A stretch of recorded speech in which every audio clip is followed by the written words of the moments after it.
The roar hit before Caitlin Clark even touched the ball, a wall of sound crashing down as if the gym itself had been waiting for her return. Team USA practice was supposed to be routine, a controlled re-entry, a quiet reset after weeks of speculation. Instead, it turned into a spectacle the second Caitlin stepped onto the court, eyes sharp, movements electric, carrying something dangerous in her posture. This wasn't just a comeback. It was a statement. Paige Bueckers felt it immediately. Everyone did. The energy shifted, heavy and volatile, as if unfinished business had followed Caitlin into the gym. The ball swung to her hands, and she didn't hesitate. Deep three. Net. Another possession, another pull-up, colder, louder. Each bucket landed like a warning shot, and Paige's jaw tightened with every cheer that followed. This wasn't friendly competition. This was personal. Caitlin attacked every switch, hunted mismatches, pushed pace like she was trying to outrun the past itself. When Paige checked her, Caitlin didn't back down. She went straight at her, eyes locked, shoulders squared, daring her to survive the moment. The gym buzzed with disbelief as Caitlin scored again, and again, and again. Coaches stopped shouting. Teammates stopped talking. Phones came out despite the rules. This wasn't a drill anymore. This was Caitlin Clark taking control of Team USA like she'd never left, like the doubt, the whispers, the comparisons had only sharpened her edge. And as Paige stood there, forced to absorb every shot, every stare, every cheer, one truth became impossible to ignore. Caitlin hadn't returned to coexist.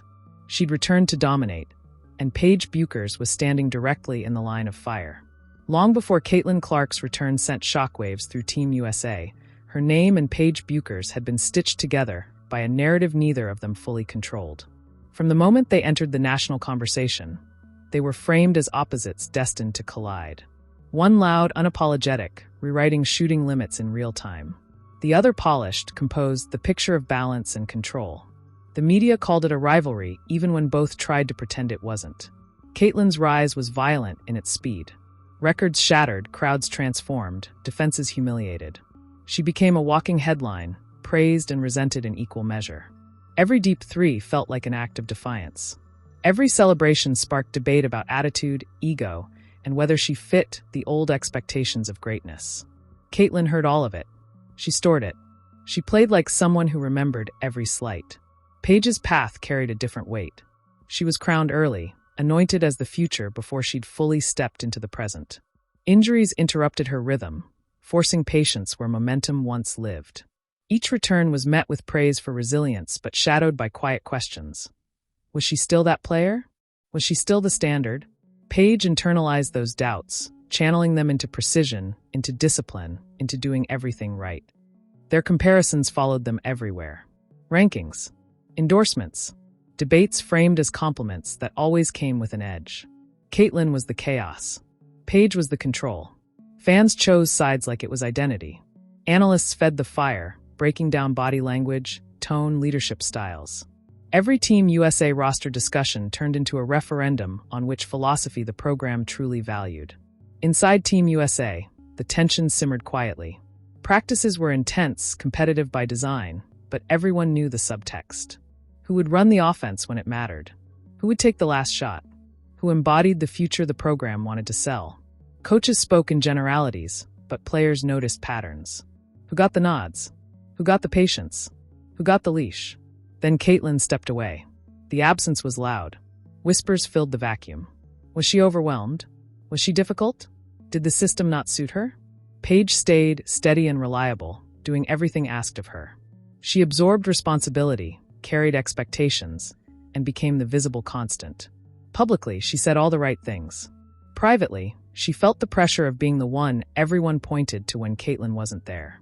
Caitlin watched from a distance. She saw the narratives harden without her voice in the room. She saw the praise shift. She saw her own intensity rebranded as instability by people who'd never shared a gym with her. The break wasn't rest. It was fuel. She trained in silence, anger sharpening her focus, return dates circled like a threat. By the time word leaked that Caitlin was coming back, the mood changed instantly. Excitement mixed with anxiety. What would this mean for roles already carved out? For chemistry carefully managed in her absence? Paige felt it too, that subtle tightening in the air. She welcomed Caitlin publicly, smiled for cameras, said all the right things. But beneath that composure lived a question she couldn't ignore. Where did this leave her? Caitlin's return wasn't framed as a reset. It was framed as a test. Could she reintegrate? Could she adapt? Could she coexist? Those questions followed her into the gym, heavy and unfair. She answered the only way she knew how, with dominance, with force, with basketball so loud it drowned out doubt. For Paige, that dominance felt like displacement. Not because she wasn't capable, but because Caitlin's presence bent the entire room. Plays shifted. Energy followed. Attention snapped back. Paige found herself guarding Caitlin more, measured against her more, pulled into a battle she'd never officially agreed to fight. History weighed on every possession. Every stop Paige got felt necessary. Every bucket Caitlin hit felt intentional. Teammates sensed it, tiptoeing around the dynamic, careful not to fan flames that were already licking the walls. Coaches watched closely, evaluating not just skill, but hierarchy. Neither woman spoke about it directly. They didn't need to. The past was in their eyes, in the way Caitlin attacked space like she was reclaiming something stolen, in the way Paige responded with grit sharpened by pride. This wasn't hatred. It was collision. Two legacies pressing against the same future. And as Caitlin's return escalated from impressive to overwhelming, as Paige felt the balance she'd fought for begin to tilt, one thing became painfully clear to everyone watching. This wasn't just about who played better. It was about who Team USA would choose to revolve around when the moment finally demanded a center. A choice that was coming faster than anyone wanted to admit. The first real collision didn't happen on a highlight play. It happened in silence. Team USA practice rolled into full scrimmage mode, doors shut, cameras banned, but tension humming so loud it felt televised anyway. Caitlin Clark didn't wait to be eased in. She demanded the ball on the first possession like the offense owed her time. Paige Bueckers picked her up at half court, jaw set, feet light, eyes locked. No smiles. No nods. Just heat. Caitlin crossed hard, pulled up from a step beyond logic, and drilled it clean. No celebration. She turned and ran back like it was inevitable. Paige answered immediately, slicing through traffic for a smooth finish, refusing to let the moment tilt. The next trip, Caitlin waved off a screen meant for someone else and attacked Paige again. Shoulder dipped. Contact. Whistle swallowed. Bucket. The bench reacted before the coaches could stop themselves. What started as competition escalated into domination. Caitlin began hunting Paige on switches, calling her defender up just to send them away. Every possession felt like a message. She stretched the floor until it snapped, firing from distances that embarrassed coverage schemes the staff had drilled for weeks. Paige stayed disciplined, fighting over screens, contesting without fouling, but Caitlin's rhythm turned surgical. Shot. Net. Reset. Shot. Net. Reset. The score tilted, and with it the room. Coaches whispered. Assistants scribbled furiously. This wasn't supposed to happen like this. Caitlin wasn't supposed to seize control so fast. She was supposed to blend. Adapt. Earn. Instead, she took. Paige felt it slipping and pushed back with everything she had. She pressured the ball, forced a turnover, finished on the break. For a moment, balance returned. Then Caitlin responded with something reckless and brilliant. An off-balance step back from the logo that silenced even her own teammates. The gym froze. Someone laughed in disbelief. Someone else cursed under their breath. That's when the first crack split open. A coach blew the whistle, called the group in, and shifted assignments. The message was subtle but unmistakable. Build around Caitlin. New sets. New spacing. Paige listened, nodding, absorbing instructions that placed her off-ball more often, asked her to screen, to relocate, to create space for someone else's gravity. She did it. Professionally. But something hardened behind her eyes. The scrimmage restarted and Caitlin poured it on. She threaded passes that shouldn't exist, pulled defenders into traps they didn't know were closing, then punished them with range. The ball moved faster when it touched her hands. The tempo bent to her will. Teammates fed off it, cutting harder, shooting freer, energized by the chaos she orchestrated. Paige found herself making the right play again and again.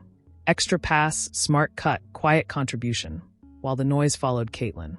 Then came the play everyone would argue about. Caitlin drove left, Paige slid perfectly, chest square. Contact. Caitlin spun through it, lost balance, still flipped the ball high off glass. It dropped. Paige stumbled back, palms up, incredulous. No call. Caitlin jogged past her, leaned in just enough to be heard. Still here. It wasn't trash talk. It was a claim. The bench erupted. A teammate tried to calm Paige. Another hyped Caitlin. The divide sharpened. Coaches ended the run early, frustration flashing across faces trained to hide it. Water bottles were grabbed. Towels snapped. No one looked comfortable. That's when the twist detonated. A staffer entered quietly and pulled the head coach aside. Whispers turned serious. The whistle blew again, this time final. Players were told to sit. Phones buzzed as if on cue, notifications lighting up laps across the gym. Someone had leaked practice notes. Not video, worse. Evaluations. Clark's offensive ceiling shifts medal expectations.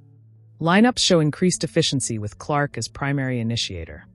Bueckers' versatility valuable, but redundant in Clark-centric sets. Redundant. Paige read it once. Then again. The word hit harder than any bucket. Around her, murmurs rose as players realized what was spreading in real time. Caitlin's phone stayed face down. She didn't need to look. She could feel the room turning, the narrative crystallizing around her return like a verdict. The head coach finally spoke, voice controlled but tight. We're addressing internal leaks. This ends now. But it didn't. The damage was already alive online, framed by accounts desperate for blood. Destroys. Takes over. End of debate. Caitlin's name trended within minutes. Paige's followed, attached to questions no athlete should have to answer mid-practice. Paige stood, walked to the sideline, and asked for a moment. It wasn't dramatic. It was necessary. She pressed a towel to her face, breathing slow, refusing to let anyone see the fracture. Teammates hovered, unsure whether to comfort or give space. Across the gym, Caitlin stared at the floor, jaw tight. This wasn't clean. This wasn't just basketball anymore. Practice ended early. In the locker room, silence roared. Paige dressed quickly, methodical, eyes dry, hands steady. Caitlin sat longer, unlacing shoes like each tug carried weight. No one spoke about the leak. No one needed to. The hierarchy had been challenged, and the answer had come back brutal. Outside, reporters waited. Inside, phones kept screaming. Paige left first, offered a polite nod, declined comment. Caitlin followed, stopped, and faced the cameras. I'm here to help the team win, she said, voice even. That's it. It wasn't a denial. It was a warning. That night, a meeting was scheduled, players only. No staff. No executives. The group chat lit up with a single question that refused to go away. If the offense now belonged to Caitlin, where did that leave Paige? And if the program had already chosen, how long before someone said it out loud? The room fractured the second the door locked. Voices didn't rise at first, they cut. Sharp, controlled, trembling with things no one wanted to admit. Paige finally spoke, calm on the surface, but the restraint made it worse. If we're doing this, she said, eyes moving around the circle, then we need honesty. Not leaks. Not narratives written without us. No one looked at Caitlin. That said everything. Caitlin pushed off the wall. You think I asked for that? Her voice wasn't loud, but it carried. I didn't leak anything. I showed up. I played. That's the job. A pause. Or was I supposed to come back smaller? The air snapped. A veteran stepped in, trying to mediate, but the damage was already accelerating. Someone muttered that the offense had tilted overnight. Someone else shot back that efficiency didn't lie. Another player confessed she felt invisible when the ball stopped moving for one person. Caitlin laughed once, short, bitter. Invisible? I've been told I was too much my whole career. Paige stood. Not angry. Focused. This isn't about you being too much, she said. It's about the program deciding before we even had the conversation. She held up her phone. They already chose. We're just finding out. That's when the second twist detonated. A notification flashed across multiple screens at once. Official. Verified. A statement from Team USA basketball leadership.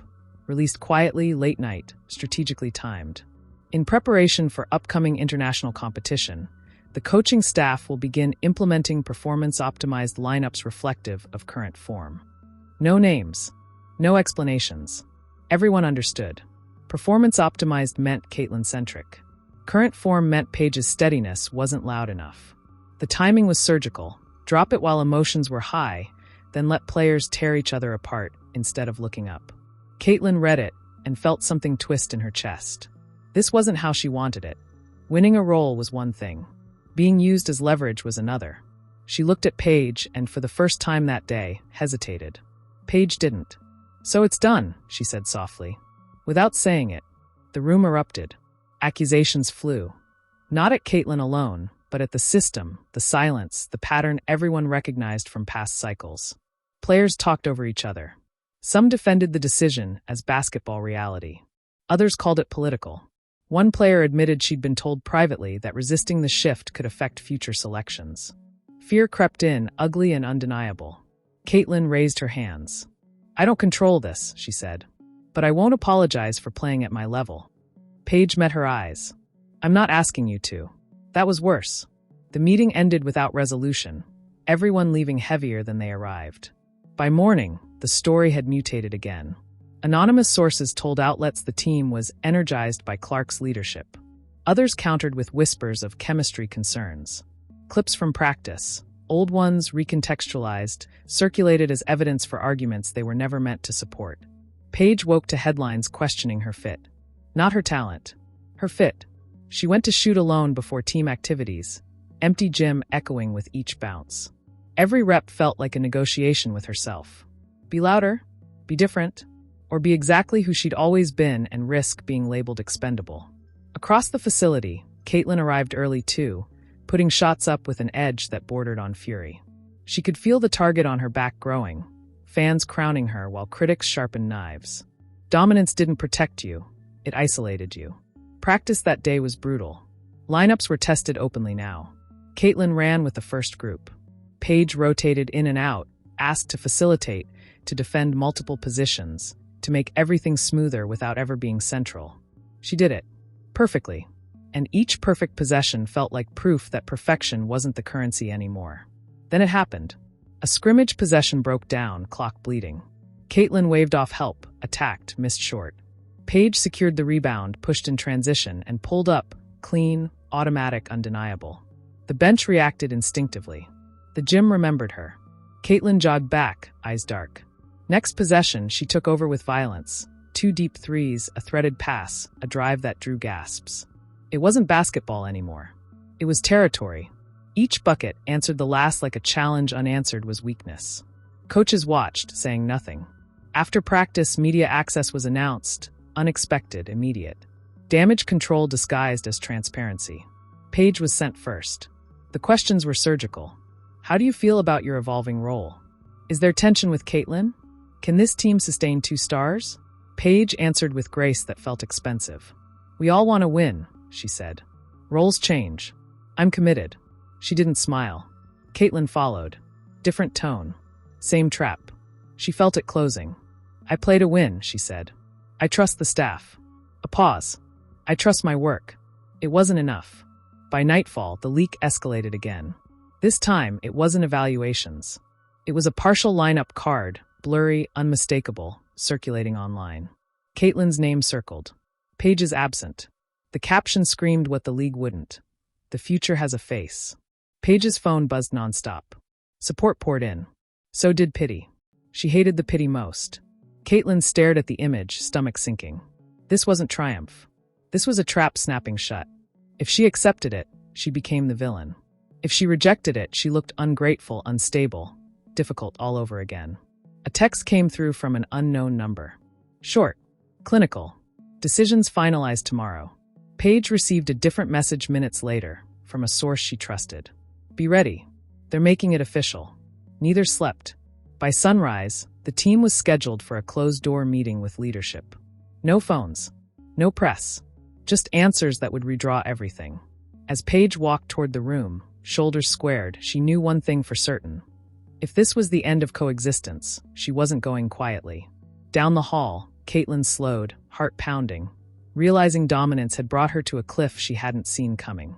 And behind that door, a decision waited that would force one of them to choose between loyalty and survival, while the other would discover exactly what winning costs when the system decides to crown you before you consent. The announcement didn't come with a podium. It came with a push notification, cold, efficient, unavoidable. USA Basketball confirms performance-optimized rotations ahead of international competition. No names in the headline. Names everywhere in the subtext. Within seconds, timelines detonated. Clips were cut, slowed, looped. Old interviews were reinterpreted like evidence. The internet didn't ask what happened. It decided. Caitlin Clark's name surged first, crowned and cursed in the same breath. Generational. Selfish. Savior. Problem. Fans argued like jurors who'd already chosen sides. Some celebrated the audacity, the range, the way she bent defenses until they broke. Others accused her of hijacking a program built on balance. Every compliment carried a blade. Every critique went for blood. Paige Bueckers' name followed, threaded with heartbreak. Disrespected. Still elite. Too nice. System casualty. Her highlights trended too. Clean footwork, surgical reads, moments of calm drowned out by noise. Support poured in, heavy and sincere, but it came wrapped in mourning. As if something had already been taken from her. The league felt it immediately. Reporters camped outside facilities. Producers booked segments labeled debate that felt like trials. Former players weighed in, some urging patience, others warning that history was repeating itself. Talent weaponized against itself while power stayed untouched. The word fit became a cudgel. The word future became a threat. Inside the team, the fallout was brutal and personal. Players were pulled aside by agents, by family, by friends who'd never watched a full practice but now had opinions sharpened by viral clips. Group chats splintered. One went silent. Another exploded at 2 a.m. and burned itself out by dawn. Trust didn't break loudly. It thinned. Paige kept showing up. She answered questions with restraint that cost her sleep. She said the team mattered. She said she trusted the process. She didn't say how it felt to read strangers debating whether her game had an expiration date. She didn't say how it cut to be framed as the obstacle to someone else's brilliance. Cameras searched her face for cracks. She gave them none. Caitlin stopped reading comments and still felt them. In arenas, cheers came louder, sharper, like challenges. So did the boos. She played through it, but the isolation crept in. Teammates congratulated her with smiles that didn't reach their eyes. Every great play widened the distance. Dominance, she realized, didn't unite, it sorted. Sponsors moved carefully. Statements emphasized excellence and unity. No one named the tension. No one named the cost. Youth coaches emailed essays about role models. Parents asked questions that had no clean answers. The game was being asked to explain itself in public, and it was failing to agree on the language. Then the former coach spoke. A respected voice, retired, beloved. On a morning show, they said what others danced around. When systems decide before people do, they said, someone always pays. And it's usually the one who made it easy for everyone else to succeed. The clip went viral. Paige's mentions flooded with heart emojis and fury. Caitlin's filled with think pieces and suspicion. The divide hardened. Practice became a minefield. Every drill felt observed. Every mistake magnified. Coaches tried to keep it basketball, but basketball had become symbolic. When Caitlin ran the offense, efficiency spiked, and so did the whispers. When Paige orchestrated, the flow calmed, and so did the noise. Two truths, incompatible in a room that wanted one answer. Media day arrived like a storm. Paige sat first.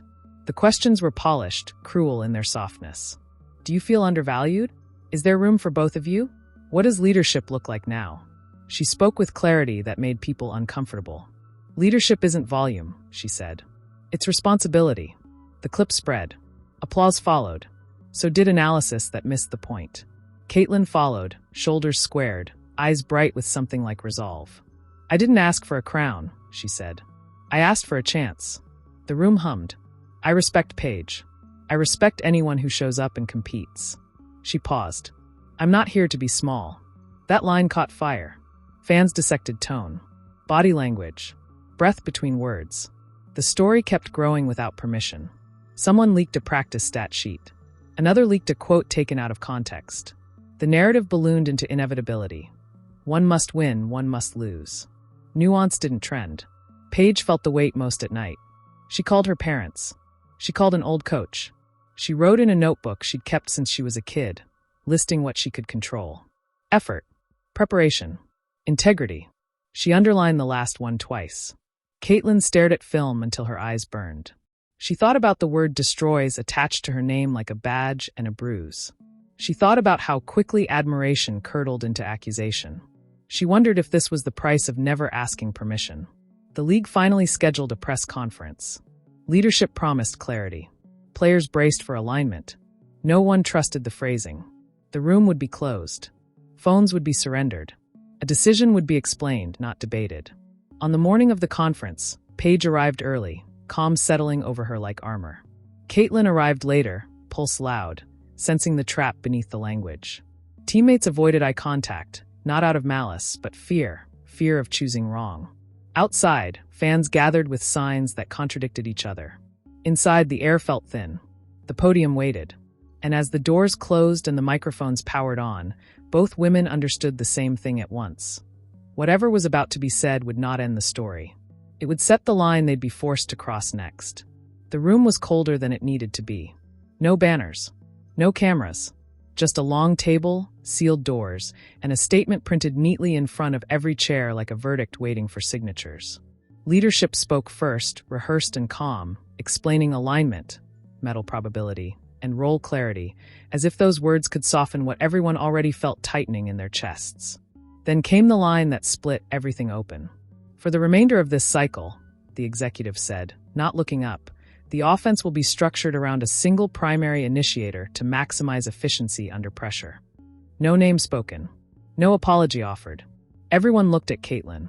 She felt it like a spotlight snapping on. This was the crown she never asked for, set down in a way that made refusal feel impossible. Accept it, and confirm the narrative that she'd taken something from Paige. Push back, and risk being labeled uncooperative, unstable, ungrateful. Everything she'd fought to outrun. Power had engineered the moment perfectly. Paige didn't look at Caitlin. She stared at the paper, eyes scanning the margins as if something had been hidden there. Then she raised her hand. What happens, she asked evenly, when efficiency isn't the problem? The executive smiled thinly. We're focused on outcomes. Paige nodded once. So am I. She stood. The scrape of her chair echoed louder than it should have. Players shifted. A coach inhaled sharply. Paige's voice didn't waver. I won't be the quiet sacrifice that makes this easier, she said. If this is the direction, say it. Own it.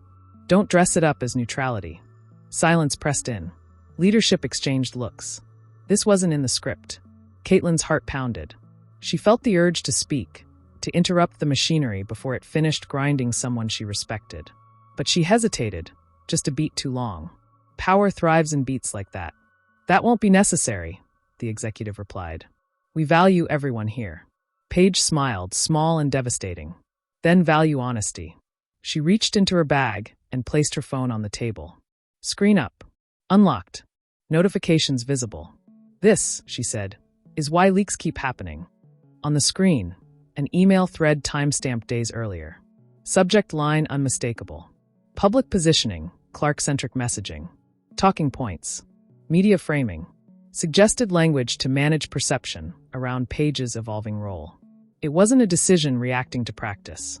It was a campaign anticipating resistance. The room detonated. Voices rose. Chairs shifted. Someone swore. A coach demanded to know who authorized it. Leadership stiffened, suddenly defensive, suddenly human. The executive's composure cracked. That communication was internal, they snapped. Confidential. So was my career, Paige shot back. Caitlin stared at the screen, stomach dropping. This wasn't just about basketball. It was about control, about using her excellence as a shield while others absorbed the impact. She felt sick. Dominance had been weaponized without her consent. I didn't know about this, Caitlin said finally. Her voice cut through the chaos.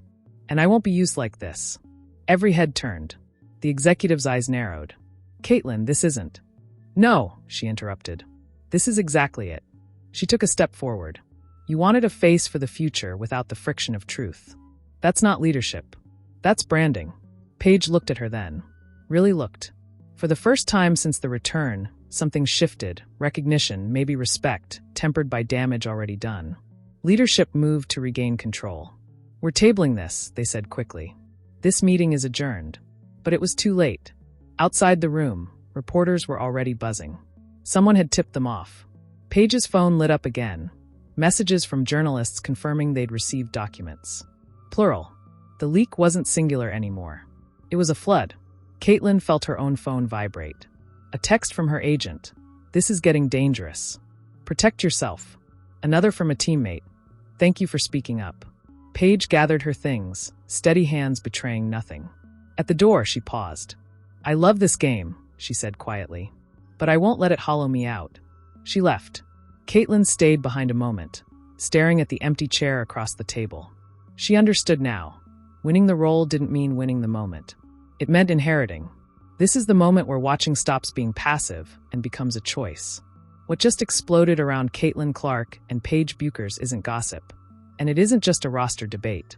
It's a mirror held up to power, to transparency, to how quickly a league can sell unity while engineering division behind closed doors. You don't get to pretend this is just basketball anymore. Basketball was the spark. Control was the fuel.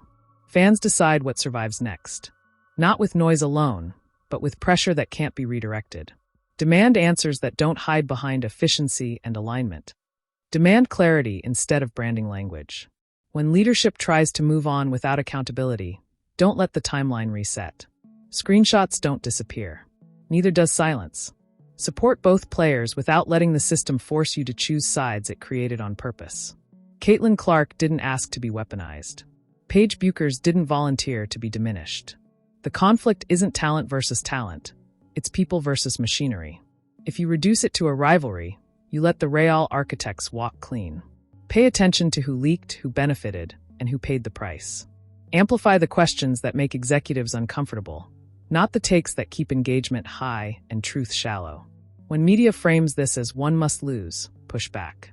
That narrative is the oldest trick in the book, and it only works when everyone plays along. If you care about the future of Team USA and the WNBA, this is the test.